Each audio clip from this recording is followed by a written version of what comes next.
Hello everyone, I guess सब इस period में सेफ़ होंगे, हेल्दी होंगे। तो हमारी फ़र्स्ट लेक्चर वीडियो आ गई है, हाउ डू ऑर्गेनिज्म रिप्रोड्यूस। ये क्लास 12th की एक जनरल ओवरव्यू वीडियो है जिसमें आपके सारे एनसीईआरटी के पॉइंट्स इंक्लूडेड हैं। ठीक है, तो यहाँ पर सबसे इम्पॉर्टेंट चीज़ ये है कि आपको जो भी डिफ़ाइंस यहाँ दी जा रही है उन्हें आपको नोट डाउन करना है और यही डिफ़ाइंस आपको अपने एग्जामिनेशन में यूज़ करनी है।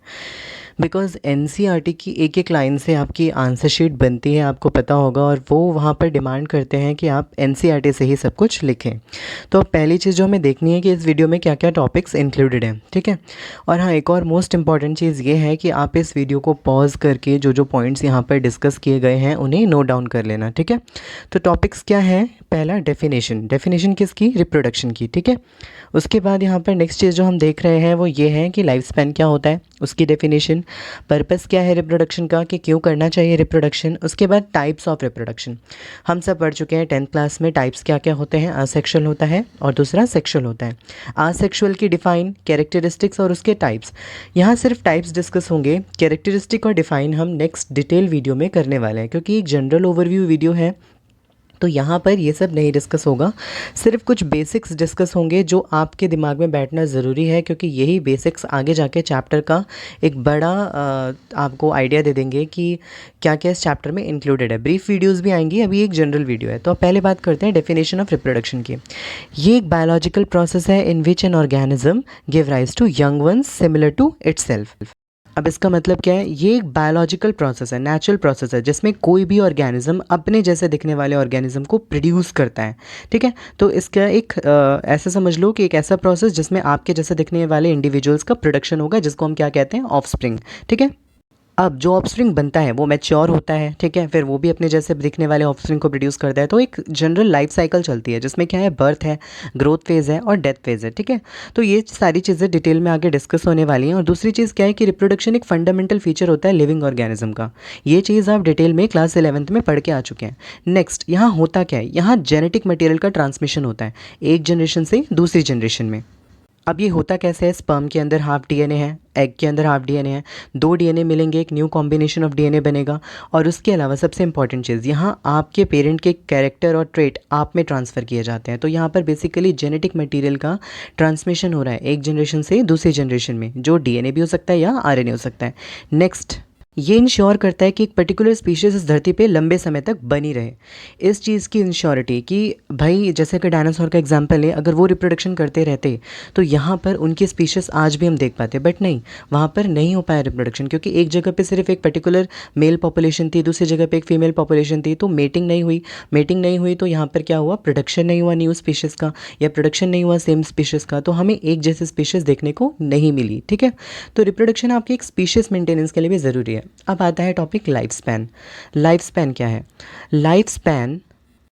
लाइफ स्पैन की डेफिनेशन को अगर देखें तो इसका मतलब ये होता है कि नेचुरल बर्थ से लेकर नेचुरल डेथ तक का जो समय होता है किसी भी ऑर्गेनिज्म की लाइफ जर्नी में, उसको हम क्या कहते हैं? Life span. यानी कि जब हमारा नेचुरल बर्थ हुआ उससे लेकर जो नेचुरल डेथ होगी, इसके बीच का जो पीरियड है, इसको हम क्या कहते हैं? Life span.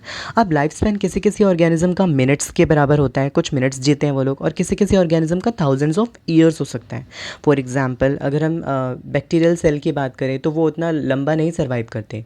ठीक है, हम ह्यूमंस की बात करें तो maximum to maximum 80 years, 90 years. ठीक है, और बहुत ही अच्छा इनका मेटाबॉलिज्म है, हेल्थ है, तो वो और लंबा जी सकते हैं। ठीक है, up to 100 years.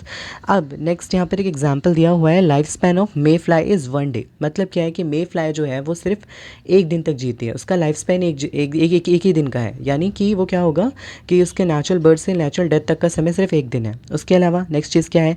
Giant tortoise. Giant tortoise जो है वो हमारा 200 साल तक जीता है। क्यों ऐसा जीता है? क्योंकि उसका मेटाबॉलिज्म ऐसे उसको जीने के लिए इनकरेज कर रहा होगा। या उसकी लाइफ स्पैन इतनी ज़्यादा इसलिए है क्योंकि उसकी जो बॉडी है वो स्ट्रक्चरली ऐसी बनी होगी, उसके मेटाबॉलिक फंक्शन ऐसे होंगे जो उसको इतना लंबे समय तक जीने के लिए इनकरेज कर रहे हैं। ठीक है, अब लाइफ स्पैन हमें क्या बताता है? रिप्रोडक्शन की नेसेसिटी। क्योंकि एक ऑर्गेनिज्म एक पर्टिकुलर लाइफ स्पैन तक रह सकता है, तो इसीलिए उसकी रिप्रोडक्शन की नेसेसिटी यहाँ पर हमें प्रेजेंट की जाती है। अब एक ऑर्गेनिज्म इस धरती पे लंबे समय तक तो रह नहीं सकता, तो उसे अपने जैसे दिखने वाले ऑर्गेनिज्म को इस धरती पे मेंटेन करना है, स्पीशीज़ को मेंटेन करना है, तो इसलिए वो क्या करता है, रिप्रोडक्शन। तो लाइफ स्पेन बताता है रिप्रोडक्शन की नेसेसिटी। अब पर्पस ऑफ रिप्रोडक्शन के कुछ पॉइंट्स डिस्कस करते हैं। कंटिन्यूटी ऑफ स्पीशीज़ ऊपर आपको समझ आ गया होगा, ठीक है। अब दूसरा पॉइंट क्या है, पॉपुलेशन ऑर्गेनाइजेशन, यानी कि ये जो रिप्रोडक्शन है किसी भी पॉपुलेशन का नंबर मेंटेन करने में हेल्प करता है। जैसे कि अगर मान लो किसी एक जगह की पॉपुलेशन 2 लाख है तो उसके नंबर को मेंटेन करने में हेल्प करेगा, ठीक है। बर्थ रेट, डेथ रेट, उसको मेंटेन करने में हेल्प करेगा, ठीक है। उसके अलावा सबसे इंपॉर्टेंट चीज़ ये है डेंसिटी, किसी भी एक जगह पर पॉपुलेशन डेंसिटी को मेंटेन करने में हेल्प करता है, जो कि हम आगे के चैप्टर्स में डील करेंगे, ठीक है। उसके बाद variation, sexual reproduction variation introduce करने के लिए मेनली रिस्पॉन्सिबल है, और विदाउट वेरिएशन अडेप्टेशन और इवोल्यूशन पॉसिबल नहीं है। और दूसरी चीज़ रिप्रोडक्शन का काम क्या है, maintenance of life on earth. एक इंपॉर्टेंट चीज़ ये समझनी है हमें कि यहाँ वेरिएशन बहुत इंपॉर्टेंट है, विदाउट वेरिएशन सर्वाइवल रेट बहुत ज़ीरो है, ठीक है। अब बात करते हैं टाइप्स ऑफ रिप्रोडक्शन की। एक है सेक्सुअल, दूसरा है असेक्सुअल। सेक्सुअल में क्या होता है, सेक्सुअल में आपके 2 पेरेंट्स इन्वॉल्व हैं, दैट्स वाई इसको हम क्या कहते हैं, बाय पेरेंटल। यहाँ असेक्सुअल में एक ही पेरेंट होता है, तो इसलिए हम इसको क्या कहते हैं, यूनी पेरेंटल। सेक्सुअल में क्योंकि 2 पेरेंट है तो यहाँ पर 2 गैमीट्स होंगे, एक मेल गमीट होगा और एक फीमेल गमीट होगा। क्योंकि यहाँ पर सिंगल पेरेंट है तो गैमीट्स नहीं होते। उसके अलावा अब गैमीट्स है तो फर्टिलाइजेशन भी होगा, यहाँ पर गैमीट्स नहीं है तो फर्टिलाइजेशन नहीं होता।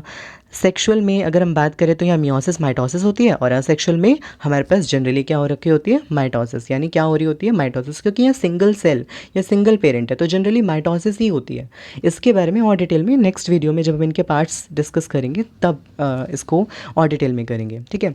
अब बात करते हैं टाइप्स ऑफ सेक्शुअल रिप्रोडक्शन की। हम 10th क्लास में पढ़ चुके हैं, वो क्या क्या होते हैं, बाइनरी फिजन होता है, मल्टीपल फिजन होता है, बडिंग, स्पोरुलेशन, फ्रेगमेंटेशन, रीजनरेशन, और उसके अलावा वेजिटेटिव एंड आर्टिफिशियल प्रोपगेशन।